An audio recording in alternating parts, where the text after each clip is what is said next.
सभी को नमस्कार। आप सभी प्यारे बच्चों का स्वागत है क्लास में। कैसे हैं आप सभी लोग मेरे बच्चों? खुश हो? बढ़िया हो? नमस्कार शुभरेनू, साक्षी, हेलो साक्षी भाई, हेलो हेलो हेलो। अच्छा, साक्षी त्रिपाठी ने इतने सारे कमेंट कर रखे हैं। हेलो हनी गोर भाई साहब, कैसे हैं? कैसे हैं सारे बच्चे? एक बार फटाफट से आ जाएं, जुड़ जाएं इस प्यार भरी महफिल में। नमस्कारम, स्वागतम आप सभी प्यारे बच्चों का। लाइव है ना? नमस्कार मेरे प्यारे दोस्तों, आप सभी का एक बार फिर से स्वागत है क्लास में। नमस्कार संगम, विशाल, किट्टू, हेलो तनुजा, कैसे हैं मेरे भाई? सारे बच्चे बढ़िया हो? खुश हो? अच्छा अच्छा फील कर रहे हो? कल की क्लास थोड़ी हैवी डोज हो गई थी, है ना? नमस्कार भाई, नमस्कार संगम राजपूत। संगम अलग है, संगम राजपूत अलग है ना? ज्योति भाई राम राम। ज्योति बेटा राम राम करते हो, कहाँ से हो भाई? नमस्कार नीतीश कुमार, कैसे हैं? विशाल शाक्या। हाँ, अगो बिफोर येट स्टिल, इन चारों के बारे में मुझे डिफरेंस आपको बताना था, ठीक है? You are my motivation sir. अरे बहुत बहुत शुक्रिया, आपने मुझे इस काबिल समझा मेरे भाई। Thank you sir. आपसे इंग्लिश पढ़ने के बाद इंग्लिश में मार्क्स बढ़ गए हैं। Yo yo yo my style, yo baby yo. आज हम आप सभी के साथ मिलकर लेडीज एंड जेंटलमैन, ठीक है, कई सारे शब्दों के बारे में आज मुझे आप लोगों के साथ मिलकर समझना है। अगो, बिफोर, स्टिल येट, ये चार शब्दों के बारे में आज मुझे समझना है। और ये चीज मैं आप लोगों को पिछली क्लास में बता चुका हूं मेरे प्यारे दोस्तों। ये बात आप लोगों को पिछली क्लास में बता चुका हूं कि एडवर्ब का बहुत बड़ा रोल है टेंस बनाने में, ठीक है जी। एडवर्ब का बहुत बड़ा रोल है, ठीक है जी, टेंस बनाने में, ठीक है। खम्मा गनीसा, आपको भी बहुत सारा नमस्कार भाई। मैं बस इतना जानता हूं, खम्मा गनीसा ये राजस्थान की भाषा में नमस्कार करने का तरीका है। आपका बहुत सारा प्यार, आप बहुत खुश रहिए, भगवान करे आप यूं ही तरक्की करते रहे, यूं ही पढ़ाई करते हुए जल्दी से अपनी प्यारी सी जॉब लग जाए। अगो बिफोर स्टिल येट, ये चारों के चारों जो शब्द है ना, ये चारों के चारों शब्द कहीं ना कहीं डायरेक्टली या इनवर्सली, मैं अगर आपको कहूं तो ये डायरेक्टली या इनवर्सली मेरे प्यारे बंदे मुझे दोस्तों, ये भाई घूम फिरकर एक ही जगह जाकर टिकते हैं। और कहां जाकर टिकते हैं? ये सभी के सभी प्यारे ऐसे हमारे सामने शब्द हैं जो टेंस से ही जुड़कर काम करते हैं। और सारी की सारी जो एडवर्ब है ना, सारी की सारी जो एडवर्ब्स हैं, सारी एडवर्ब हमारी कहीं ना कहीं टेंस के बगैर काम नहीं कर पाती हैं। टेंस इनके लिए चाहिए ही चाहिए। तो दोस्त, जब अगो की हम बात करते हैं तो अगो का मतलब होता है पास्ट फ्रॉम प्रेजेंट। अगो का मतलब होता है पास्ट फ्रॉम प्रेजेंट। इनको समझने के लिए मैं आप लोगों की थोड़ी सी हेल्प करूंगा दोस्तों। और ये जो हेल्प होगी हमारी, ये हेल्प होगी हमारी टाइम लाइन के जरिए। देखिए बच्चों, इस चीज को एक बार थोड़ा सा समझने का काम कीजिएगा। इसे हम अपनी भाषा में कहते हैं समय रेखा, ठीक है ना जी। इसे हम अपनी भाषा में कहते हैं टाइम लाइन, यानी कि समय रेखा। अब मैं इन सारे के सारे जो ऊपर शब्द हमारे सामने लिखे हैं, ठीक है, ओके बेटा, आप लेना चाहें तो बेटा आप इंग्लिश एक्यूमेन बुक ले सकते हैं। मैं आपको दिखा देता हूं, ठीक है। देखिए, आप ये वाली बुक ले सकते हैं, इंग्लिश एक्यूमेन। इस बुक के अंदर आप लोगों को बहुत सारा प्रैक्टिस मटेरियल मिलता है। हर एक टॉपिक के कम से कम 200 प्लस क्वेश्चन आपको मिलते हैं। Fill in the blanks, error और सेंटेंस इंप्रूवमेंट, हर तरह के क्वेश्चन आपको इसमें मिलते हैं, ठीक है ना। तो ये वाली बुक आप अमेजन से ले लीजिए, फ्लिपकार्ट से ले लीजिए, अपने आसपास कोई और दुकान अगर है तो वहां से जाकर ले लीजिए, ये आपकी अपनी चॉइस है। तो ये एक बहुत बेहतरीन किताब है, जिसमें बहुत कुछ आपके लिए मैंने तैयार किया है, ठीक है ना जी। बिफोर की अगर हम बात करते हैं मेरे बच्चों, बिफोर की अगर हम बात करते हैं तो ये बताने का काम करता है पास्ट ऑफ पास्ट के बारे में, ठीक है ना। इसीलिए इसे हम अगर कहने की कोशिश करते हैं तो ये मोर पास्ट की हमें जानकारी देता है, ठीक है, ओके, है ना। जब हम इस बिफोर की बात, स्टिल की बात करते हैं तो स्टिल का हिंदी का अर्थ होता है अब भी। और जब ये अर्थ हमें बताने का काम करता है अब भी, तो इस अब भी का मतलब हमें समझ में आता है कि ये हमें अपना अर्थ बताने की कोशिश करता है कौन से टेंस में? हमेशा कॉन्टिन्यूअस टेंस में, ठीक है ना जी। कॉन्टिन्यूअस टेंस में बताने का काम करता है। अगर हमारे सामने अवस्था बताने वाली वर्ब है तो अवस्था बताने वाली वर्ब में कॉन्टिन्यूअस की जगह हम इंडेफिनिट टेंस का प्रयोग कर जाते हैं, ठीक है जी। येट की अगर हम बात करते हैं, येट की अगर हम बात करते हैं तो येट अपने आप में एक ऐसा शब्द है जो अर्थ बताता है अब तक। ये हमेशा अर्थ बताने की कोशिश करता है कौन से वाक्य में? नेगेटिव सेंटेंस में। और इसका हम प्रयोग इसी वजह से करते हैं प्रेजेंट के परफेक्ट टेंस में। अब मैं आप सभी के सामने एक एक करके इन सभी के सभी लिखे हुए शब्दों को, मेरे प्यारे दोस्तों, ठीक है, इन लिखे हुए सभी के सभी शब्दों को अब आप एक बार मेरे साथ एकदम ध्यान से समझने की कोशिश करना। देखिए मेरे बच्चों, ये तो है हमारे सामने सबसे पहले कौन सी बात? प्रेजेंट, करेक्ट है। आपकी क्लास में एक बच्चा अंकी जांगरा है, वो बच्चा कह रहा है लाइव देखने में बहुत टाइम कंज्यूम होता है। सर आप बिल्कुल ठीक कह रहे हैं बेटा। जिन बच्चों के पास समय की कमी है वो आराम से रात को 2 बजे, 1 बजे, 12 बजे, 10 बजे, 6 बजे, 5 बजे जब अपना सारा काम फ्री हो जाए तो बिल्कुल आराम से अपनी क्लास को 2 की स्पीड से देखने का काम किया करें। लाइव क्लासेस अधिकतर उन बच्चों को फायदा देती हैं जो बच्चे क्लास के अंदर धीरे धीरे हर एक चीज को समझना चाहते हैं। जिन बच्चों का अगर इंग्लिश मीडियम पहले से ही है, जिनकी इंग्लिश अगर थोड़ी सी पहले से ही उन्होंने कहीं स्कूल लेवल पर अच्छे से पढ़ी है, तो उन सभी बच्चों के लिए रिकॉर्डेड क्लासेस ज्यादा बेहतर होती हैं। रिकॉर्डेड का मतलब वीओडी वाला वो एक अलग चीज है। वीओडी तो उनके लिए जिनको महीने भर में सारा सिलेबस निपटाना है, इतनी जल्दी दिखाना भी आपके लिए ठीक नहीं है, करेक्ट है। तो जिन बच्चों के पास समय की कमी है, यानी कि जो बच्चे अपना सारा दिन सारे सब्जेक्ट्स पढ़ते हैं, उन बच्चों को ये वाली जो क्लासेस है वो शाम के टाइम देखनी चाहिए और 2 की स्पीड से, 1.5 की स्पीड से देखनी चाहिए, ठीक है। तो बाकी आपकी अपनी चॉइस है बेटा, ये आपका खुद का डिसीजन है, इसमें मेरा कहना ज्यादा ठीक नहीं है। अगो का मतलब होता है वर्तमान से पास्ट की तरफ जाना, यानी कि प्रेजेंट से अगर मैं पास्ट की तरफ जा रहा हूं, अगर मैं प्रेजेंट से अगर पास्ट की तरफ जा रहा हूं तो ये हमें बताने का काम कर रहा है अगो। जब भी आप अगो को बताने की कोशिश करते हैं तो अगो को बताने के लिए पास्ट का कोई भी टाइम लगाकर आप उसके साथ अगो लगा सकते हैं। उदाहरण यहीं पर लिख रहा हूं, समझने की कोशिश कीजिएगा। मैंने आपके सामने कहा जैसे एक छोटा सा उदाहरण 3 डेज अगो, ठीक है ना जी। मैंने आपके सामने कहा 2 मंथ्स अगो, ठीक है ना। मेरी बात समझ रहे हैं? तो जब भी आप इस अगो को बताने की कोशिश करते हैं, इसी वजह से, क्योंकि ये प्रेजेंट से पास्ट के स्पेसिफिक पर जाता है, इसलिए इसके साथ हम हमेशा एक ही टेंस का प्रयोग करते हैं, and that is called past indefinite. इधर लिख दूं आपके लिए, ये हमेशा बताने का काम करता है कौन से टेंस के आधार पर? आप कहेंगे सर जी ये बताता है पास्ट इंडेफिनिट। अगर मैं आपको ये कहूं, अगर मैं आपको ये कहूं मैं आपसे 3 दिन पहले मिला था तो I met you 3 days ago, इसका उदाहरण बन जाता है, करेक्ट है। जब हम बिफोर की बात करते हैं तो एक पास्ट तो ये हो गया, क्या हो गया बेटा? एक पास्ट तो हमारे सामने ये हो गया। अब आप जा रहे हो इस पास्ट से भी ज्यादा पास्ट पर, तो इसका मतलब क्या हो गया? ये हमें बताने की कोशिश करता है बिफोर की जानकारी में। और बिफोर का मतलब हमें क्या बताने का काम करता है बाबू? बिफोर हमें बताने का काम करता है जब हमारे सामने एक एक्शन पास्ट का तो ये लिखा हुआ है ना, यानी कि ये हमारे सामने एक एक्शन पास्ट इंडेफिनिट के जरिए बता देता है, ठीक है। क्लास बेटा ठीक चलिए सभी बच्चों की। अब हम इसके बीच में सीक्वेंस बताने वाला कोई भी शब्द लिखा देते हैं, जैसे खासकर हमने बिफोर कहा तो बिफोर से पहले, यानी कि इस पास्ट इंडेफिनिट से पहले एक और पास्ट हमें बताया जाता है, तो इसे बताने के लिए हम यूज करते हैं हमेशा पास्ट परफेक्ट, ठीक है जी, है ना। इसको हमेशा बताने के लिए हम क्या यूज करते हैं? पास्ट परफेक्ट यूज करने की कोशिश करते हैं। फिर आता है हमारे सामने स्टिल की जानकारी लेकर। स्टिल का मतलब क्या होता है? स्टिल का मतलब होता है बेटा अब भी, ठीक है ना जी। स्टिल का मतलब होता है अब भी, तो इसका मतलब हमारे सामने जो प्रेजेंट में चल रहा है स्टिल उसकी जानकारी हमें देता है। और ये अपने आप में क्या चीज बताने का काम करता है? कोई भी ऐसा एक्शन जो कंटिन्यू है, इसलिए इसे हम कंटीन्यूअस टेंस में बताने का काम करते हैं, ठीक है मेरे बच्चे। ठीक है बेटा अंकित, समझ आ गया है ना। अब मेरे दोस्त यहाँ लिखा है हमारे सामने येट किसके बारे में, नेगेटिव के बारे में। अब दोस्त नेगेटिव के बारे में कैसे बताया जाता है, नेगेटिव का मतलब ये होता है कि इस समय से पहले ये काम हो जाना चाहिए था पर हुआ नहीं। इसका मतलब क्या होता है, येट हमेशा नेगेटिविटी को बताने का काम करता है। इसीलिए जब भी हम किसी काम को वर्तमान से थोड़ा सा पहले सोचने का काम करते हैं तो इसीलिए येट हमें बताने का काम करता है, क्या चीज, येट हमें बताने का काम करता है जो काम अपने आप में नेगेटिव है और प्रेजेंट में वो काम हो जाना चाहिए था। ठीक है जी, मैंने आप सभी के सामने ये सारे जो वाक्य लिखे हैं, ये सारे वाक्य जो लिखे हैं इस टाइम लाइन पर आपको समझाने का काम किया है। अब दोस्तों इस टाइम लाइन के जरिए मैं एक एक करके सेंटेंसेस आपके सामने बनाऊंगा और इनके फर्क आपके सामने रखूंगा। तैयार हैं आप सभी लोग, आ जाओ मेरे बच्चों। मैं आपके सामने कहता हूं he has not paid the bill yet, इसका मतलब उसने अभी तक बिल पे नहीं किया है। मैंने क्या कहा, उसने अभी तक बिल पे नहीं किया है, यानी कि इसका मतलब अगर मैं टाइमलाइन पर इसको रिप्रेजेंट करना चाहूं तो क्या होगा भाई विनीत, आप कहोगे सर ये होगा गुरुजी, ये तो हो गया प्रेजेंट, यानी कि अभी पास्ट से आने के बाद वर्तमान तक उसने बिल पे नहीं किया है। ठीक है जी विनीत, समझ आ रही है मेरी बच्चे बात, ठीक है कोई दिक्कत नहीं। अब अगर मैं आपके सामने दूसरा वाक्य कहता हूं, पुरानी ही बात कहता हूं, I met him 3 days ago, तो इसको हम कैसे बताने का काम करेंगे, ये हमारे सामने टाइमलाइन है। आप लोग हमेशा टाइमलाइन को हिंदी में कहते हैं क्या, समय रेखा, यानी कि एक ऐसी लाइन जो समय की हमें जानकारी देती है। ठीक है, क्या देती है, जो हमें समय की जानकारी देती है। ठीक है बेटा विनीत, यहाँ बताता रहो आपको, जो मैंने आपको मेरे बेटे यहाँ टाइमलाइन से समझाने का काम किया, आपका ध्यान नहीं था, कोई बात नहीं, वही चीज मैं आपके सामने हर एक सेंटेंस के साथ टाइम के लाइन के साथ बता रहा हूँ, कहीं नहीं देख रहे हो बे। अब अगली अगर मैं बात करने की कोशिश करता हूँ, जैसे मैंने कहा एक छोटा सा वाक्य, it is still raining cats and dogs, क्या आप कैट्स एंड डॉग्स का अर्थ मुझे बता सकते हैं, क्या आप मुझे कैट्स एंड डॉग्स का अर्थ बता सकते हैं। तो आप कहेंगे जी कैट्स एंड डॉग्स का मतलब होता है लगातार बारिश होना, मूसलाधार बारिश होना, बहुत तेज बार बार बरसना। ठीक है बेटा, अब अगर इस बात को हम टाइमलाइन से समझने का काम करें तो हमें क्या समझ में आया, ये तो हमारे सामने क्या हो गया बेटा, आप कहोगे सर जी ये हमारे सामने हो गया प्रेजेंट, अरे हाँ ना, इट इज स्टिल, स्टिल का मतलब होता है अब भी, स्टिल का मतलब क्या हो रहा है, अब भी, यानी कि बारिश पहले हुई, थोड़े समय पहले चल रही, वर्तमान में भी चल रही, आगे भी चल रही है, इसका मतलब बारिश के चलने का काम क्या है, अपने आप में कॉन्टिन्यूस है। ठीक है जी, बारिश के काम अपने आप में कॉन्टिन्यूस है ना। मैं अगर आपको ये कहता हूं मैं आपको इंग्लिश पढ़ा रहा हूं तो आप क्या कहोगे, सर पढ़ाने का काम तो सर जब बैच शुरू हुआ था तब हुआ था, पढ़ा अब भी रहे हो, और आपके इस प्यार प्रेम की वजह से जो बचे हुए टॉपिक है वो भी हम आपके साथ पढ़ेंगे, है ना, यानी कि क्या है, कंटिन्यू एक्शन कभी पूरा नहीं होता, वो तो चल रहा होता है। ठीक है भाई, फिर एक आती है भाई चौथी बात हमारे सामने। चौथी बात कौन सी होगी भाई, चौथी बात को समझने के लिए हमारे सामने आ गया, मैंने कहा एक पुराना सवाल, the patient had died, the patient had died before the doctor केम। अब आप इस लिखे हुए वाक्य को अगर इस टाइमलाइन पर समझने का काम करेंगे तो दोस्तों ये वाली बात जो हमारे सामने है, ये वाली बात तो प्रेजेंट की हो गई, अरे हाँ ना, डॉक्टर के आने का काम कब हुआ, यहाँ डॉक्टर आया है हमारे सामने। ठीक है जी, मान लीजिए मैं डॉक्टर के आने की बात कर रहा हूँ आप सभी के सामने, कल शाम के 8 बजे डॉक्टर साहब यहाँ पर आए हैं, बताया किससे है, वर्ब की सेकंड फॉर्म यानी कि केम से। अब भाई साहब पेशेंट के मरने का काम उससे पहले हो चुका है, यानी कि पेशेंट जो 8 बजे आया है ना भाई, पेशेंट उससे पहले मर चुका है ना, तो इसको बताने के लिए हमने क्या कहा, हेड डाइड। तो बेटा आपस में इन दोनों सीक्वेंस को जोड़ने के लिए, आपस में इन दोनों सीक्वेंस को जोड़ने के लिए हम बिफोर का प्रयोग करते हैं। करेक्ट है भाई, यहाँ तक की बात सारे बच्चों अच्छे से समझ में आ गई। नैन्सी ने एक एग्जांपल लिखा, I am still busy, Nancy बिल्कुल वही बात होगी बाबू, बहुत अच्छा एग्जांपल बताया मेरे बच्चे आपने। अब ध्यान से समझने की कोशिश करना, आपने वाक्य क्या लिखा है, आई एम स्टिल बिजी, है ना। अब ध्यान से देख मेरे बंदर, ये आपका सब्जेक्ट हुआ, ये हमारी क्या हो गई, एक लिंकिंग वर्ब हो गई। लिंकिंग वर्ब में अधिकतर ऐसी वर्ब होती है जिसके अंदर हम अवस्था बताते हैं, यानी कि स्टेटिव वर्ब हो गई। और आप लोग ये जानते हैं मेरे बच्चों की स्टेटिव वर्ब को हम इंडेफिनिट टेंस में बताते हैं, ना कि कॉन्टिन्यूअस में, ना कि कॉन्टिन्यूअस टेंस में, इसीलिए हमने इस स्टिल को सिंपल प्रेजेंट के साथ यूज किया है। ठीक है, अच्छे से समझ आ गई बात, ठीक है। आप ऐसा कोई भी एग्जांपल बना सकते हैं, ठीक है बेटा, कोई दिक्कत तो नहीं है। हाँ, आप में से अगर कोई बच्चा ये कहना चाहे कि सर क्या बिफोर को हम पास्ट परफेक्ट पास्ट इंडेफिनिट में यूज करते हैं, मैं कहूंगा बिल्कुल, जब दोनों एक्शन हमारे सामने पास्ट के हों तो ये पास्ट ऑफ पास्ट हमें बताने का काम करता है। और अदरवाइज इससे अगर थोड़ा सा हम बाहर जाएं तो बिफोर को हम प्रेजेंट और फ्यूचर टेंस के साथ भी यूज करते हैं। जैसे मैंने कहा he will call me before he leaves for his office.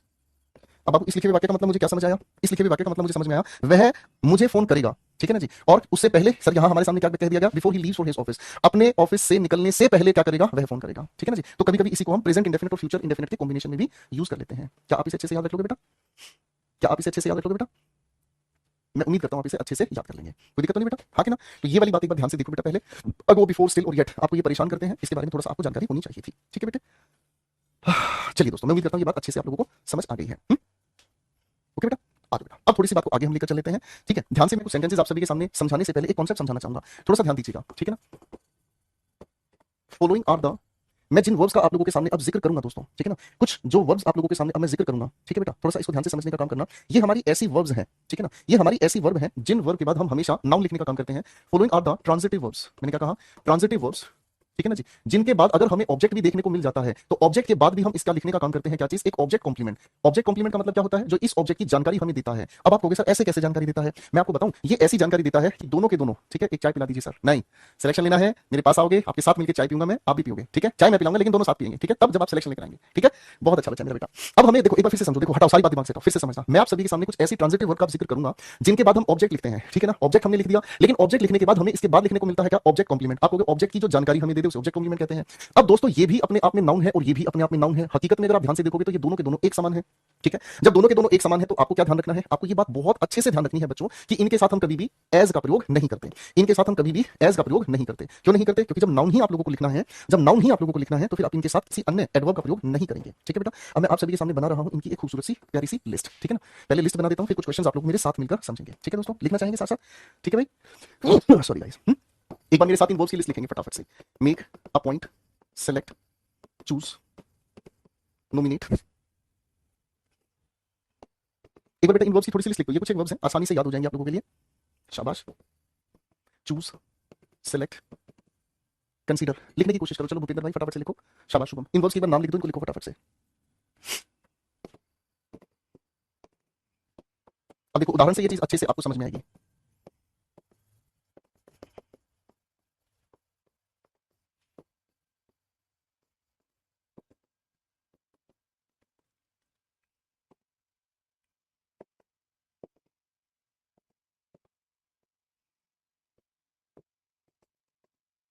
Spokes person दोस्तों हम उस इंसान को कहते हैं जो किसी के लिए वक्ता बनता है, जो किसी के लिए अपनी बात कहना जानता है, ठीक है ना।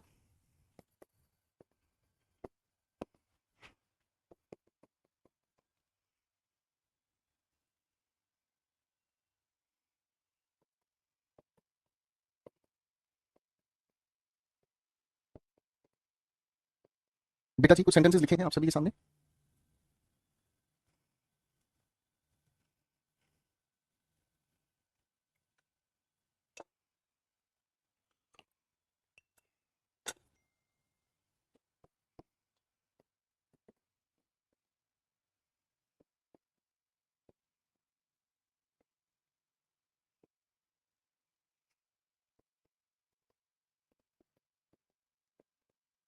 चलो बेटा, तो आप इन सभी लिखे हुए सवालों की अगर बात करते हैं, आप अगर इन सभी लिखे हुए क्वेश्चंस की अगर बात कर रहे हैं, ठीक है जी फाइन, आप अगर इन सभी लिखे हुए सवाल की बात करते हैं, बेटा एक दो बिस्किट खिला दो प्लीज, अच्छा लगेगा आपको, थैंक यू। अगर आप इन सभी लिखे हुए, भाई कह रहा सेलेक्ट 2 बार लिखा, बेटा छोड़ दे, हटा दे, काहे परेशान हो रहा है भाई। तो आप इन सभी लिखे हुए सवालों को ध्यान से समझने का काम करना। चेयर पर्सन ने बना दिया किसको, रवि को, यानी कि इस लिखे हुए मेड का ऑब्जेक्ट हमारे सामने कौन है, रवि। ये अपने आप में ऑब्जेक्ट है मेरे बेटे, इस ऑब्जेक्ट का मतलब ओ समझिएगा सूरज, ठीक है, ये ओ का मतलब ऑब्जेक्ट हो गया। अब ये ऑब्जेक्ट अपने आप में है तो क्या, नाउन है ना। अब रवि को क्या बना दिया गया, आपने कहा मैनेजर ऑफ दिस ब्रांच, है ना, ठीक है, क्या का जवाब दे रहा है ना। तो ये भी हमारे सामने ऑब्जेक्ट अपने में क्या है, नाउन है। अगर आप ध्यान से देखोगे तो ये दोनों के दोनों अपने में क्या कर रहे हैं, इस लिखी हुई वर्ब का ऑब्जेक्ट ये है और इस ऑब्जेक्ट की इंफॉर्मेशन पूरा करने वाला ये हमारे सामने ऑब्जेक्ट कॉम्प्लीमेंट हो गया, है ना। कुल मिलाकर ये दोनों के दोनों बराबर ही हैं। जब दोनों बराबर ही हैं तो यहाँ पर एज लगाने की जरूरत नहीं है। क्या कॉन्सेप्ट समझ आ गया शिवम कुमार भाई, बताओ अच्छे से। खुशी झा, सानिया बेटा, नफीस भाई अच्छे से समझ आ गया, कोई दिक्कत तो नहीं बेटा। क्वेश्चन को दोबारा से देखेंगे। हीना ने सेलेक्ट किया है किरण को, किरण क्या है, इस लिखी हुई वर्ब का अपने आप में ऑब्जेक्ट है जो कि एक नाउन है ना। आप समझ पा रहे हैं मैंने क्या लिखा बेटा, ऑब्जेक्ट इस सेलेक्टेड वर्ब का ऑब्जेक्ट है और ये अपने आप में एक नाउन है। फिर हमने देखा इस किरण की जानकारी क्या है, अपना स्पोक्स पर्सन, ठीक है ना जी, यानी कि ये अपने आप में अब यहाँ पर क्या बन गया है, आप कहेंगे सर जी ये बन गया है ऑब्जेक्ट कॉम्प्लीमेंट, कायदे से ये नाउन है, क्यों, क्योंकि ये किरण ही क्या बन गई है, आप कहेंगे हर स्पोक्स पर्सन, यानी कि यहाँ पर हमें एज लगाने की जरूरत नहीं है,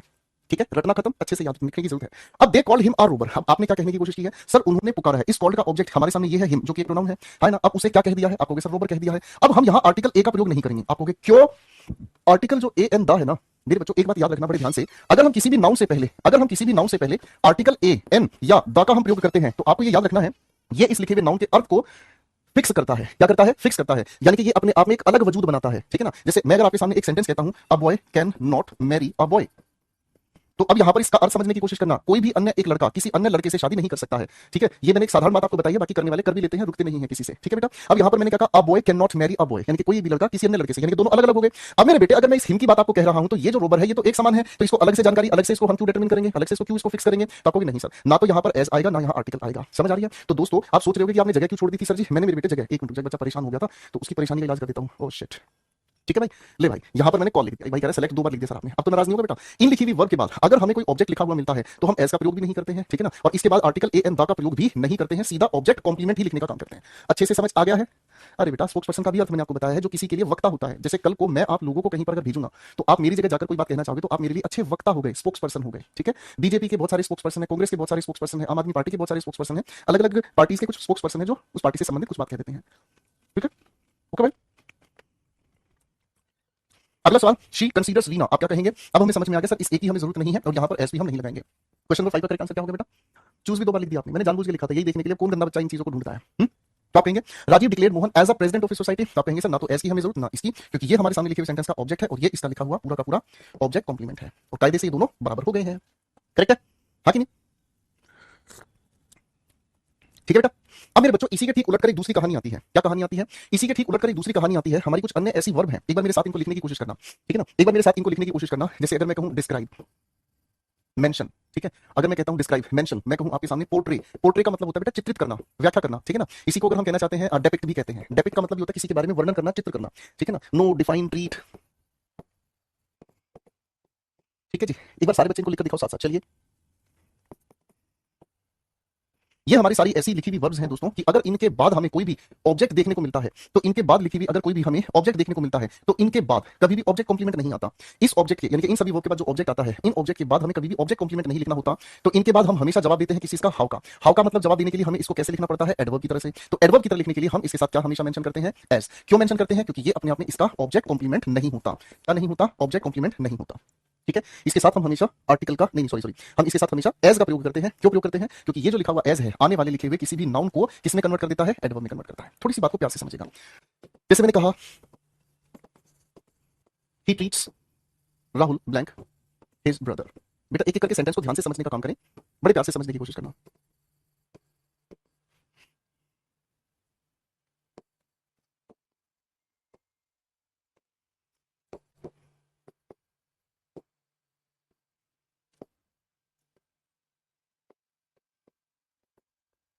एक बार बेटा इन तीनों सेंटेंसेस को ध्यान से पढ़ने की कोशिश करना प्लीज। पढ़ो ध्यान से, पढ़ो बेटा, पढ़ो पढ़ो।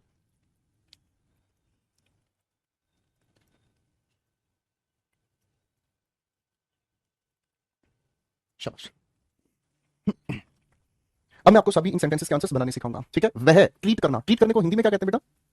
ट्रीट करने का मतलब होता है किसी की देखभाल करना। ट्रीट करने का मतलब क्या होता है बेटा सानिया, पूजा? ट्रीट का मतलब होता है किसी की देखभाल करना। इसका हिंदी का अर्थ हमें समझ में आता है, वह राहुल के साथ पेश आता है। कैसे पेश आता है?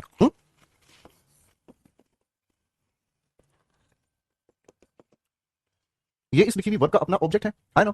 वाक्य हमारा यही खत्म हो गया। वह राहुल को ट्रीट करता है कैसे। इस कैसे का जवाब देने के लिए हमें एज इसके साथ लगाना पड़ेगा, और ये सारा का सारा लिखा हुआ जो फ्रेज है वो एडवर्ब का काम करता है अपने आप में। ठीक है, गलत तो नहीं करेंगे आप इस सवाल को? ठीक है बाबू, ओके भाई। क्वेश्चन नंबर 2 पर आए।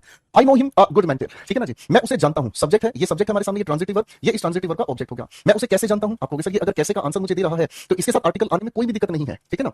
क्यों? क्योंकि इससे पहले एज आकर इसे एडवर्ब के रूप में पहले से ही कन्वर्ट कर चुका है। रिगार्ड का मतलब होता है किसी का मान सम्मान करना। ठीक है ना? फाइन। तान्या मान सम्मान करती है मेरा, जैसे कि मैं उसका पिता हूं। ठीक है ना? अब तान्या नाम का सब्जेक्ट हो गया, ये हमारे सामने ट्रांजिटिव वर्ब है, ये इस ट्रांजिटिव वर्ब का ऑब्जेक्ट है। वाक्य यही खत्म। वह मेरा मान सम्मान करती है। अब ये ध्यान रखना, वह मुझे पिता नहीं बना बैठी। समझ रहे हैं? यहां पर इसका आंसर मुझे किसका आंसर दे रहा है? एडवर्ब। एडवर्ब का आंसर कैसे दे रहा है? Adverb of manner. Adverb of manner का ये आंसर मुझे दे रहा है। जब मैनर का आंसर दे रहा है तो एज हम लगा देंगे इसके साथ, कोई दिक्कत तो नहीं।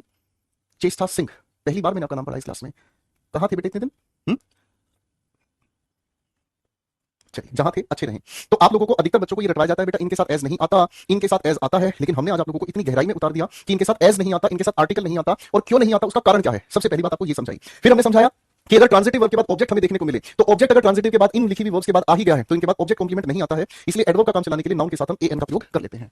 ठीक है, बहुत सारे बच्चे इस छोटी सी बात को रट लेते हैं। अब मैं पूरी उम्मीद करता हूं भाई आप लोग इस बात को कभी भी रटेंगे नहीं। और जिस बच्चे ने ये चीज रट के मेरे को दोबारा से बताई कि सर जी मैंने तो रट लिया, मैं बता रहा हूं उसके नाक के ठीक बीच में मैं मुक्का मारूंगा। नाक के ठीक बीच में मैं मुक्का मारूंगा ताकि नाक बेहोश हो जाए। ठीक है ना? चलो थोड़ी सी कसरत और कराता हूं, ज्यादा नहीं, थोड़ी सी कसरत और कराता हूं, थोड़ी सी कसरत और कराता हूं बेटा।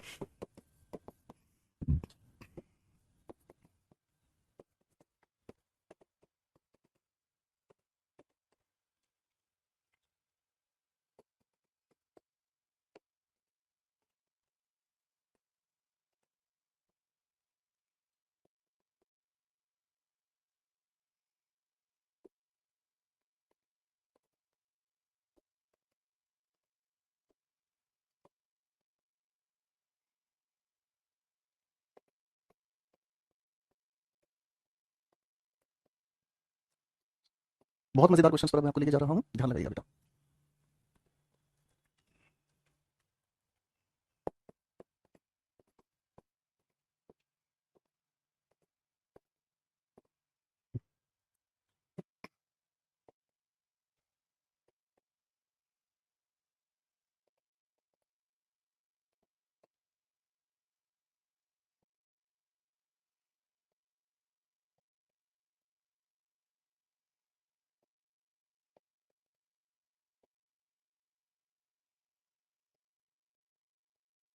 थोड़ा सा पिछली क्लासेस का नया ताजा सब कुछ मिला के आपके सामने रखा है। मैं बस एक बार ये जांचना चाहता हूं कि आप में से एक सरप्राइज टेस्ट है 8 क्वेश्चंस का आप लोगों के लिए। ये एक छोटा सा सरप्राइज टेस्ट है आप लोगों का 8 क्वेश्चंस को लेकर। मैं सिर्फ ये देखना चाहता हूं दोस्तों कि आप अपनी पिछली क्लासेस को कितना अच्छे से रिवाइज किए हैं। ठीक है ना? क्योंकि बैठो कि हम जब प्रैक्टिस करेंगे ना, फिर हमें अगर ये चीजें नहीं ढंग से आई तो समझ लो फिर सारी ही मेहनत बर्बाद हो गई भाई आपके गुरुजी की। आपके गुरुजी ने कोई फायदा नहीं पाया भाई आपकी इस मेहनत से। 8 क्वेश्चंस है, अच्छे से बना के दिखाओ बेटा, गलती मत करना किसी भी कीमत पर। करो ट्राई बेटा, सारे बात अंदर फटाफट से क्वेश्चंस बना के दिखाएं।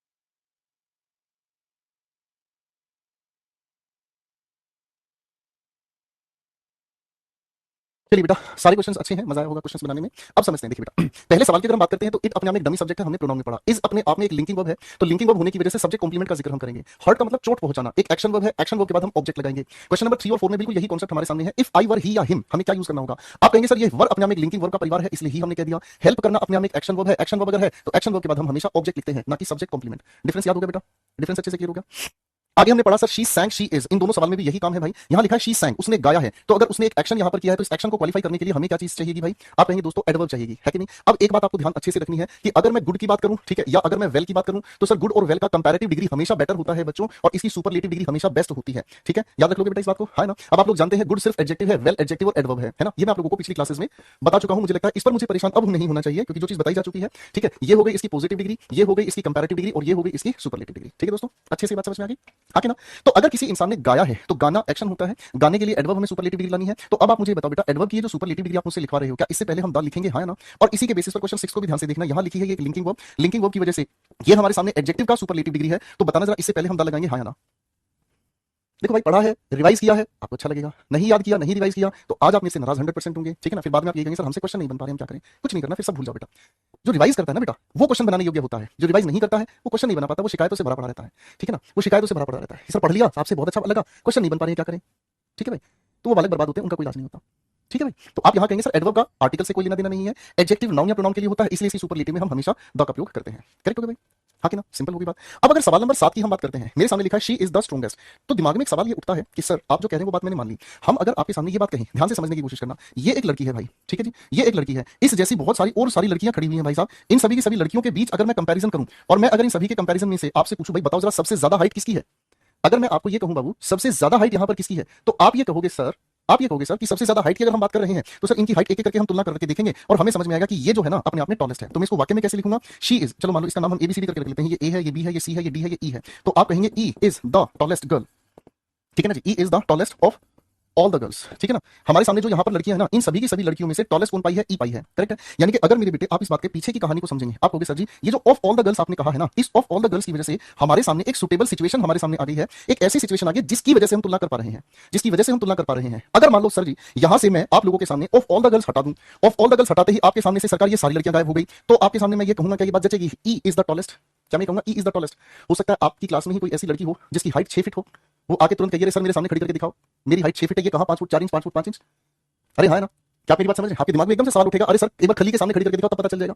मेरी बात समझ में आ रही है? क्या बात समझ में आई कि जब हम सुपरलेटिव डिग्री का यूज करते हैं ना भाइयों, तो सुपरलेटिव डिग्री का यूज करने के लिए हमें वो कंडीशन सामने मेंशन करनी पड़ती है जिससे हम तुलना कर रहे हैं। अगर हमारे सामने कंडीशन ही नहीं है जिसके अंदर हम तुलना कर रहे हैं, जिससे हम तुलना कर रहे हैं, तो सर कंपैरेटिव और सुपरलेटिव फेल है, उनकी जरूरत नहीं है। कुल मिलाकर मेरे बच्चों को अब ये बात अच्छे से समझ आई जब हमने यहाँ कहा शी इज द स्ट्रॉन्गेस्ट। अब हमें ये नहीं पता कि हम उस इंसान के स्ट्रॉन्गेस्ट होने की क्या कंडीशन यहाँ रख रहे हैं। अरे है ना? क्या पैरामीटर है? इसका मतलब हमारे पास इसके कंपैरिजन का कोई पैरामीटर तो है ही नहीं। जब पैरामीटर हमारे सामने नहीं है, यानी कि जो हमारे सामने कोई कंडीशन तो है ही नहीं, हमारे सामने कोई ऐसी कंडीशन तो पता ही नहीं हमें कि किसके अंदर हम इसकी तुलना कर रहे हैं, तो फिर काहे परेशान हो रहे हैं? सुपरलेटिव डिग्री नहीं ना आई भी हो तो नहीं ना आई भी हो तो द भी हटाओ, स्ट्रॉन्गेस्ट भी हटाओ। ऐसे मामले में हम क्या करते हैं? सिर्फ लिखते हैं स्ट्रॉन्ग। इस लिंकिंग वर्ब की वजह से स्ट्रॉन्ग अपने आप में आ गया एडजेक्टिव, और क्योंकि हमें इसको क्वालिफाई तो करना ही है तब हम इसके साथ जोड़ने की कोशिश करते हैं वेरी, जो कि अपने आप में एक एडवर्ब है। बात समझ में है भैया? ए बाबू भैया बुझे बात दिल की नजर होने की, सच कह रहा तेरी कसम।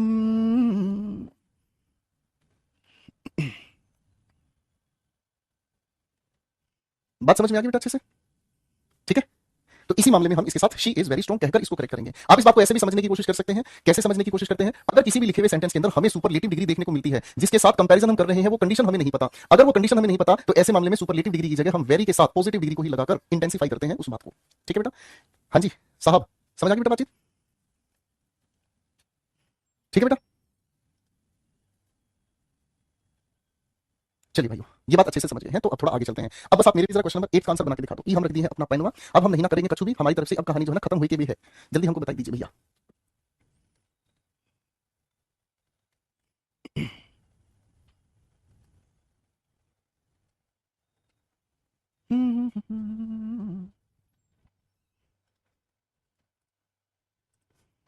चलिए बच्चों, मुझे उम्मीद है कि यहां तक आप बात समझ गए। क्वेश्चन नंबर 8 को निपटाते हैं। No man ruled as strong as Akbar was. आप कहेंगे सर बिल्कुल आसान है सवाल, कोई डरने की बात नहीं है। देखिए ध्यान से, हमें डिग्रीज ऑफ कंपैरिजन पढ़ाया गया है एडजेक्टिव्स में। सर कोई इंसान नहीं है तो अकबर को एक्सक्लूड करने के लिए पहले तो सर जी हम इसके साथ लिखेंगे नो अदर मैन, ताकि हम अकबर को एक्सक्लूड कर सके, नो अदर मैन। उसके बाद हम लिखने का काम करेंगे रूल्ड। रूल्ड अपने आप में एक एक्शन वर्ब है, एक्शन वर्ब होने की वजह से स्ट्रॉन्ग ना कहकर हम इसके लिए कहेंगे स्ट्रॉन्गली। और उसके बाद हम लिखेंगे एज, आगे क्या लिखेंगे भाई, अकबर। तो सर एक्शन वर्ब के साथ कंपैरिजन एक्शन वर्ब का ही हम लेकर चलेंगे, इसलिए वॉज को हटाकर हम डिड लेकर चलेंगे। तो ये वाक्य अपने आप में गलत है, इसको हमने ठीक कर दिया। करेक्ट है जी।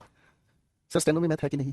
बेटा मैं इंग्लिश पढ़ाता हूँ, मुझे मैथ के अलावा मतलब इंग्लिश के अलावा ज्यादा मैं जानकारी नहीं रखता, ठीक है, तो उसके लिए आप मुझे माफ कर दीजिए। वैसे मैथ्स होता है बेटा, ठीक है, मैथ्स के बगैर तो पेपर बनता ही नहीं, आप जानते हैं, ठीक है। यहां तक अच्छी बात समझ में आ गई बेटा। अब हमारे एडवर्ब के परिवार से ही अगर हम समझने का काम करें बेटा, एडवर्ब परिवार से ही अगर हम समझने का काम करें तो एडवर्ब परिवार से ही हमारा एक और सुनाता है, ये बात समझ में आ गई बेटा।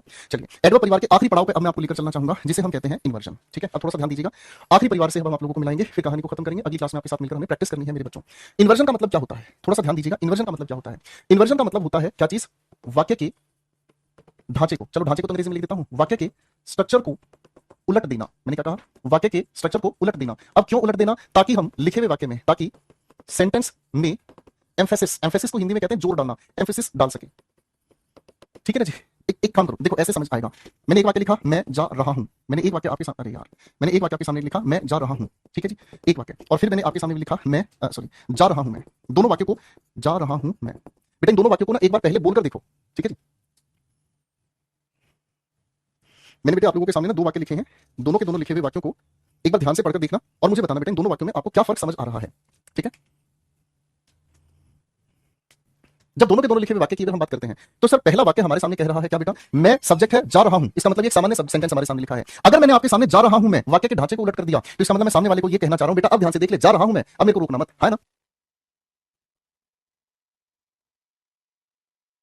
तो इस लिखे हुए वाक्य में मैंने कहा जा रहा हूं मैं, यानी कि सेंटेंस के ढांचे को उलटने की वजह से क्या हो गया है, हम लिखे हुए सेंटेंस के अंदर जोर डालने का काम कर रहे हैं। तो मेरे प्यारे दोस्तों, इन्वर्जन का अपना एक बेसिक हमारे सामने ढांचा होता है। कैसा ढांचा होता है कि लिखे हुए किसी भी वाक्य के अंदर, लिखे हुए किसी भी वाक्य के अंदर यूं जो हमारे सामने लिखा होता है ना, सब्जेक्ट लिखा होता है, उसके बाद हेल्पिंग वर्ब, फिर हमारे सामने मेन वर्ब और उसके बाद ऑब्जेक्ट, ठीक है भाई। तो इसके ढांचे में परिवर्तन हम लेकर आ जाते हैं क्या, एडवर्ब की वजह से। मैंने क्या कहा, एडवर्ब की वजह से, एडवर्ब की वजह से, ठीक है, एडवर्ब की, अरे यार क्या कर रहे हो गुरुजी, एडवर्ब की वजह से हम क्या कर देते हैं, इस ढांचे में हेल्पिंग वर्ब का अरेंजमेंट बदल देते हैं। ऐसे मत लिखो, एक काम करो, खूबसूरत तरीके से समझते हैं, खूबसूरत तरीके से समझते हैं। इन्वर्जन के टाइप समझाता हूं।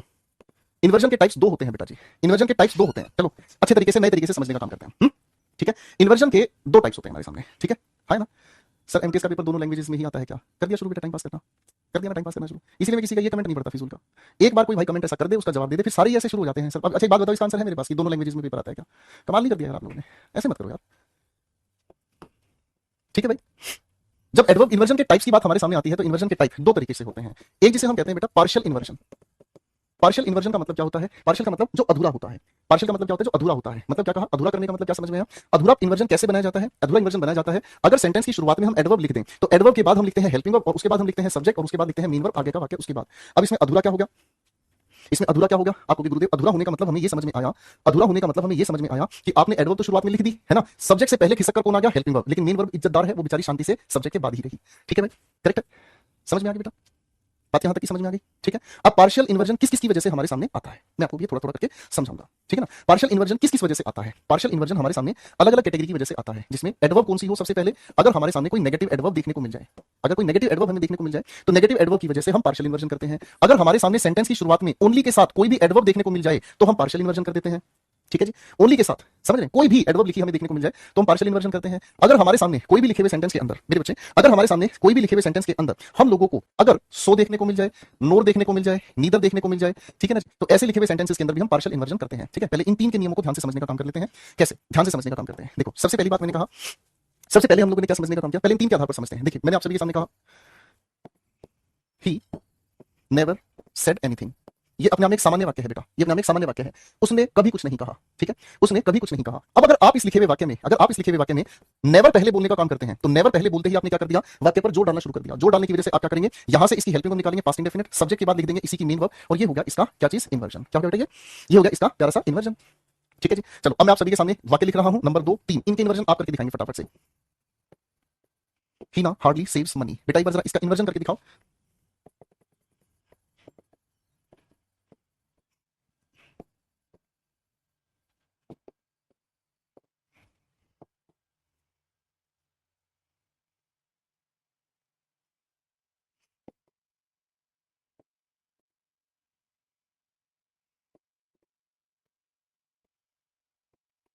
शाबाश,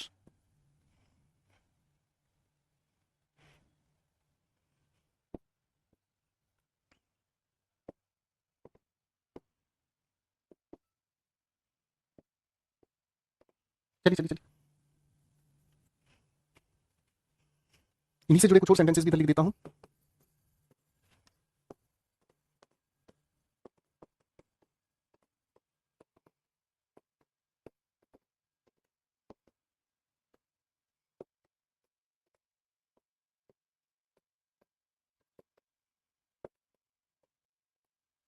बेटा इन क्वेश्चंस को बाद में छेड़ना, पहले इन क्वेश्चंस को बना के देखो, ये क्वेश्चन थोड़े अलग लेवल के ही हैं, ठीक है।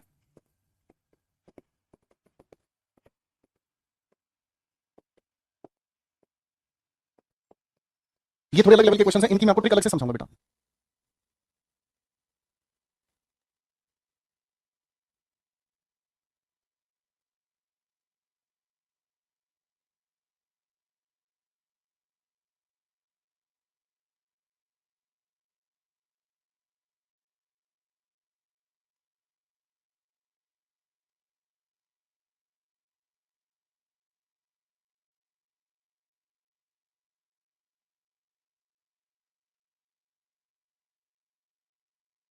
चलिए बच्चों, अब इस क्वेश्चन को ध्यान से बनाने का हम काम करते हैं। आओ बेटा ध्यान से देखते हैं। ही नेवर सेड एनीथिंग, ये मैंने आपको समझा दिया। नेगेटिव एडवर्ब देखने की वजह से आपको इन्वर्जन करना होगा, ठीक है बेटा, है ना। अनुज भाई ने पूछा हमको कैसे पता चलेगा कि इन्वर्जन कब करना कब नहीं करना। बेटा ये जो मैं आपको इन्वर्जन बता रहा हूं ना, ये सारा इन्वर्जन सिर्फ बोलचाल की भाषा में ही होता है, बोलचाल की भाषा में ही ऐसा होता है, ठीक है ना। बोलचाल की भाषा में ऐसा होता है। आपके पेपर में पहले से ही, जैसे मैंने आपके सामने क्वेश्चन 3 4 5 ये दिए है ना, पहले से ही आपको नेगेटिव एडवर्ब या इन्वर्ब आपके पहले ही इसको लिखकर दे दिया जाएगा, ठीक है ना। तो हिना हार्डली सेव्स मनी अपने आप में ठीक है, ये अपने आप में ठीक है। इन्वर्जन करने के लिए आप क्या कह देंगे, आप कह देंगे पहले लिख देंगे हार्डली और उसके बाद लिख देंगे आप क्या चीज डज, उसके बाद क्या लिख देंगे हिना और उसके बाद आपने क्या लिख दिया सेव मनी। वाक्य बाबू ये दोनों अपने आप में सही है, ये वाक्य अपने आप में दोनों सही है, ठीक है जी, है ना। वाक्य में किसी में भी कोई गलती नहीं है, ये वाक्य अपने आप में दोनों सही है, में कोई भी दिक्कत नहीं है। अब आओ यहाँ पर पेपर में पहले ही एडवर्ब सामने रख दी है, तो आप इसको कैसे ठीक करेंगे। ही नोस को हटाकर आप कहेंगे लिटिल डज ही नो, क्या कहेंगे लिटिल डज ही नो, थोड़ा सा ही वह जानता है अपने उसके थोड़ ठिकाने के बारे में, ठीक है जी। सूरज मिश्रा बिल्कुल कोशिश है बेटा, आपको अगली क्लास में एडवर्ब की प्रैक्टिस करना बेटा, पूरी कोशिश है दोस्त। Seldom he had his own house, ठीक है ना। सेल्डम नेगेटिव एडवर्ब शुरुआत में रखते ही, अब यहां से हमें हेल्पिंग वर्ब निकालनी है बेटा। अगर खाली डिड हमें सेंटेंस में देखे, खाली हेड हमें सेंटेंस में देखने को मिलता है ना, अगर किसी सब्जेक्ट के साथ हमें सिर्फ हेड देखने को मिलता है और उसके बाद ऑब्जेक्ट देखने को मिलता है, तो ये सेकंड फॉर्म ऑफ वर्ब की वजह से हमें पास्ट इंडेफिनिट देखने को मिलता है, ये याद रखना, ठीक है। तो हम इसे कैसे ठीक करेंगे, seldom did he have his own house, correct है। शाबाश चंदन, बहुत बढ़िया आंसर आपने बनाया बेटे। अगले सवाल में ओनली देन एडवर्ब शुरुआत में हमारे सामने आते ही हम इसे कैसे ठीक कर देंगे, कुड आई हेल्प हिम, खत्म हो गई बात, बोलो हाँ, ठीक है बेटा, बात समझ रहे बेटा यहाँ की। अब आ जाओ बेटा, ये हमारे सामने, अब इनके नियम मैं आपको समझाता हूं, ये नियम कैसे काम करता है, ठीक है ना। ध्यान से समझना बेटा, इसको लेकर थोड़ा अलग से मुझे बात बतानी होगी। देखो बाबू, दो हमारे सामने सेंटेंस को लिखने के ढांचे हैं।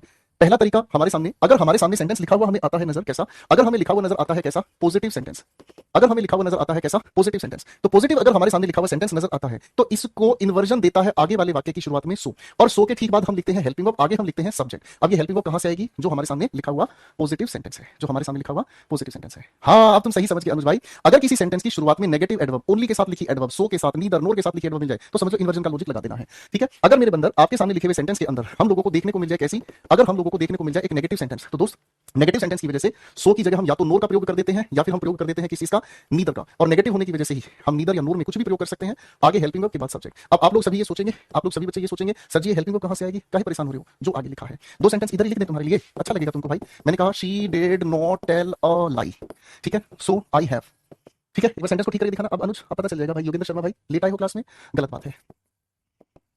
Mohan seldom wastes his time, so Monu does। तो बेटा इन दोनों सेंटेंसेस को जरा ठीक करके दिखा दो पहले।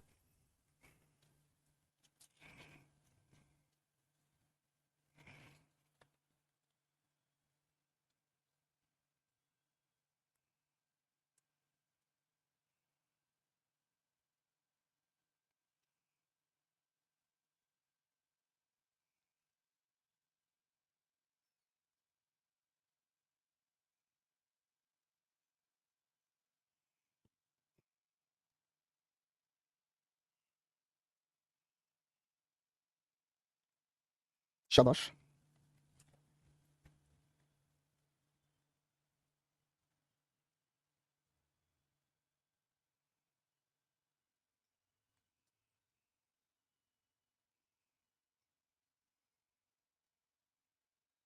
चलिए दोस्तों अब सवाल पर काम कर रहे हैं हम। देखो अब सवाल देखो प्यारे हो गए हमारे सामने। शी डिड नॉट, सेंटेंस हमारे सामने नेगेटिव है सर, नेगेटिव के इन्वर्जन के लिए हम क्या यूज करते हैं, या तो नोर या फिर नीदर, ठीक है ना। She did not tell a lie, उसने झूठ नहीं बोला, ठीक उसी तरह मैंने भी नहीं, ठीक है ना। उसने झूठ नहीं बोला ठीक उसी तरह, बेटा इस सो की बात मैं कर लूं चाहे इस नोर या नीदर की बात करूं, तो इसका मतलब होता है क्या, ठीक उसी हद तक, ठीक उसी डिग्री तक, ठीक है ना, या ठीक उसी मैनर तक, ठीक है। ये इनकी हिंदी है, पॉजिटिव सो का हिंदी ये होगा, नेगेटिव में बस नहीं ठोक देना इसी में, ठीक है। तो बेटा जी यहाँ नोर हमने लिखा, अब इसके बाद हम पार्शियल इन्वर्जन करेंगे, यहाँ से हेल्पिंग वर्ब हमने उठाई डिड और सब्जेक्ट लिख दिया है, तो करेक्ट हो गया बेटा। अब सेंटेंस को ध्यान से समझना, उसने झूठ नहीं बोला ठीक उसी तरह मैंने भी नहीं, हिंदी समझ आ गई बेटा। आप जब अपने नोट्स बनाएंगे ना तो हिंदी जरूर लिखिएगा, ठीक है बेटा। Question number 2, Mohan seldom waste his time. Mohan अपना कभी कभार टाइम वेस्ट करता है, ना के बराबर टाइम वेस्ट करता है। नेगेटिव है ना सेल्डम, तो सेल्डम नेगेटिव है तो यहां नोर लगा दो या नीदर लगा दो, आपकी चॉइस है। उसके बाद यहां कौन सा टेंस है, प्रेजेंट इंडेफिनिट, तो प्रेजेंट इंडेफिनिट की वजह से पार्शियल इन्वर्जन हमने यहां लिख दिया, बात खत्म। ठीक है, चलो अब दो सवाल आपके बन गए ना। अभी काम कर दो बेटा, फटाफट से इन लिखे हुए चारों सेंटेंसेस के आंसर्स भी बना दो। इन लिखे हुए चारों सेंटेंसेस के आंसर्स बना दो, ठीक है।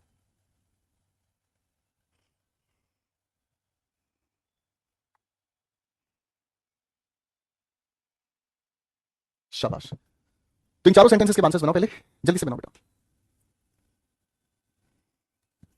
बहुत बढ़िया। तो जब आप इसका आंसर बनाएंगे कैसे कहेंगे बेटा, he like the movie so I like, तो आप कहेंगे सर सेंटेंस पॉजिटिव है, पास्ट इंडेफिनिट की वजह से हम क्या कर देंगे, सो के बाद डिड लिख देंगे और उसके बाद आई लिख देंगे, बात खत्म। He is not going so he, आप कहेंगे सेंटेंस गुरुजी नेगेटिव है, तो नेगेटिव की वजह से हम क्या लिख देंगे, नोर इज, और उसके बाद लिख देंगे ही, खत्म। Riya has done her work, positive sentence हमारे सामने लिखा है तो सो चल जाएगा। यहां हैज लिखा है, प्रेजेंट का परफेक्ट लिखा है, तो गुरुदेव हम प्रेजेंट के परफेक्ट की वजह से हेल्पिंग वर्ब हैज लिखेंगे और उसके बाद हरी लिख देंगे, खत्म। आगे हमारे सामने लिखा है क्या चीज, Kiran will not spare the chance, Kiran chance खराब नहीं करेगी। सर नेगेटिव सेंटेंस होने की वजह से यहां हम लोगों ने लिख दिया नोर, सेंटेंस की हेल्पिंग वर्ब है विल, तो विल लगाकर हम इसके बाद केशव का जिक्र कर देंगे, खत्म हो गया, ठीक है बेटा। ये है हमारे पार्शियल इन्वर्जन परिवार के सदस्य, ठीक है ना। पार्शियल इन्वर्जन परिवार के हमारे ये हैं प्यारे प्यारे सदस्य, ठीक है ना। और भाई इस पार्शियल इन्वर्जन से ही जुड़ा हुआ हमारे सामने आप लोगों ने ऑप्टेटिव सेंटेंस बनाया है, आप लोगों ने ऑप्टेटिव सेंटेंस बनाया है, कैसे बनाया है, मे, उसके बाद लिखते हैं आप सब्जेक्ट और उसके बाद लिखने की कोशिश करते हैं क्या चीज, बेस फॉर्म ऑफ वर्ब, और उसके बाद लिखने का काम करते हैं ऑब्जेक्ट। ये कौन से सेंटेंस होते हैं बेटा, आप कहेंगे सर जी ये तो ऑप्टेटिव सेंटेंस होते हैं। ऑप्टेटिव सेंटेंस कौन से होते हैं, जब हम किसी को दुआ, बद्दुआ, श्राप, ठीक है, वरदान देने का काम करते हैं, ठीक है। मैं लिख देता हूं, जब आप किसी के लिए प्रार्थना करते हैं, ब्लेस करते हैं, किसी के लिए विश करते हैं, किसी को कर्ज करते हैं, ठीक है। अब देखो सेंटेंस का ढांचा कैसे है, जैसे आपने कहा मे माय पेरेंट्स लिव लॉन्ग, ठीक है ना जी, भगवान करे मेरे पेरेंट्स की उम्र लंबी हो। सेंटेंस की शुरुआत में क्या लिखा, मे, आगे सब्जेक्ट, आगे बेस फॉर्म ऑफ वर्ब, ठीक है ना। अब इसमें कोई एडवर्ब शुरुआत में नहीं आती है, ठीक है, इसमें बाबू कोई भी एडवर्ब शुरुआत में नहीं आती है, ठीक है बेटा। ये हो गया हमारा पार्शियल इन्वर्जन के छोटे छोटे नियम, ठीक है। अब आपके सामने एक और मुझे बताना, फिर क्लास की हम करेंगे छुट्टी, और ये है हमारे सामने कौन सा भाई, फुल इन्वर्जन का कॉन्सेप्ट। कुछ और रेडीमेड ढांचे हैं वो अगली क्लास की शुरुआत में मैं आपको जरूर बताऊंगा बेटा, ठीक है ना। फुल इन्वर्जन का मतलब कैसे लिखा जाता है, फुल इन्वर्जन लिखने का तरीका हो गया हमारे सामने। अगर हम एडवर्ब शुरू में लिख देते हैं तो बेटा जी हमारी हेल्पिंग वर्ब और मेन वर्ब पहले आती है, सब्जेक्ट उसके लिखे बाद आता है, ठीक है ना जी। और फुल इन्वर्जन कब होती है, जब फुल इन्वर्जन हम किसी भी लिखे हुए वाक्य में करते हैं ना बेटे, तो फुल इन्वर्जन केवल तभी होती है जब हम एडवर्ब ऑफ प्लेस का जिक्र शुरू में करते हैं, एडवर्ब ऑफ प्लेस का जिक्र हम शुरू में करते हैं, ठीक है ना। अब एडवर्ब ऑफ प्लेस का जिक्र अगर शुरू में करना है तो कुछ शब्दों को याद कर लीजिएगा, जैसे मैंने कहा हेयर, देयर, अप, डाउन, ठीक है जी, इनसाइड, ठीक है जी, आउटसाइड, मैंने कहा इन द कॉर्नर, कोई भी स्थान बताने वाला, मैंने कहा ऑन द रूफ, ठीक है, कोई भी ऐसा स्थान बताने वाला शब्द है, ओ डबल एफ, इन एक्सेट्रा, कुछ भी लिख लो बेटा, ठीक है ना। एक दो एग्जांपल से कहानी खत्म करते हैं। अगली क्लास इन्वर्जन की इतना ही है बेटा, अगली क्लास में आप लोगों के साथ मिलकर इन्वर्जन के कुछ रेडीमेड स्ट्रक्चर्स में पहले आपको समझा दूंगा, जिससे आप क्वेश्चन आसानी से पकड़ लेंगे, पहले वो समझाऊंगा, उसके बाद फिर प्रैक्टिस करके एडवर्ब को स्वाहा करेंगे, ठीक है ना। जैसे आपने कहा हियर कम्स माय फ्रेंड, इसकी हिंदी क्या होगी, यहां आया मेरा दोस्त, ठीक है ना। मैं अगर आपके सामने कहता हूं in the corner lies an old TV, कोने में पड़ा है एक पुराना टीवी, पूरी तरह से हेल्पिंग वर्ब भी इसी में छिपी है, मेन वर्ब भी इसी में छिपी है, ठीक है, ओके भाई। मैंने आपके सामने कहा इन द ह्यूमन हिस्ट्री, इसका मतलब मानव इतिहास में, ठीक है ना जी। अगर मैं कहता हूं in the human history nobody survived without oxygen, बेटा भाई सेंटेंस को ठीक करके दिखाएंगे, इस लिखे हुए सेंटेंस को ठीक करके दिखाएंगे, सुबह कितने बजे उठकर पढ़ना चाहिए। अरे भाई मेरा तो एक मानना है नफीस भाई, नींद पूरी होनी चाहिए पढ़ने से पहले। अगर आपको 5 घंटे की नींद आती है अच्छी बात, 6 घंटे की नींद आती है अच्छी बात, 8 घंटे की नींद आती है अच्छी बात, 10 घंटे की नींद आती है अच्छी बात, जहां आपकी नींद पूरी हो जाए उसके बाद पढ़ने की कोशिश शुरू करें। नींद पूरी नहीं तो पढ़ने की जरूरत भी नहीं, बिल्कुल सीधा नियम है, नींद पूरी नहीं तो पढ़ने की जरूरत भी नहीं है भाई, करेक्ट है बेटा। तो इस लिखे हुए सेंटेंस को हम कैसे ठीक करेंगे, सर ये प्लेस की जानकारी, वेयर का आंसर मुझे दे रहा है, एडवर्ब ऑफ प्लेस, तो यहां पर हमें क्या करना होगा, हमें इसको ठीक करना होगा, डिड सर्वाइव, ठीक है जी। कंप्लीट इन्वर्जन की जानकारी हमें देगा, ठीक है। डिड सर्वाइव लिखना, डिड सर्वाइव लिख लो। पास्ट इंडेफिनिट का तो नेचर ही कुछ इतना प्यारा है, पास्ट इंडेफिनिट का तो नेचर ही इतना प्यारा है कि पास्ट इंडेफिनिट में सिर्फ मेन वर्ब जो कि सेकंड फॉर्म ऑफ वर्ब है उसी के अंदर ही हम लोगों को हेल्पिंग वर्ब छिपी हुई नजर आती है, ठीक है जी। अनुज बेटा ये अगले टॉपिक में हम आपको समझाएंगे, ठीक है ना, अभी इसके लिए थोड़ा सा वेट कर लो भाई, ठीक है। आज तो मैं इन्वर्जन के छोटे छोटे आपको बेसिक समझाना इसलिए चाह रहा था, आपके लिए आसान हो जाएगा ये याद करना,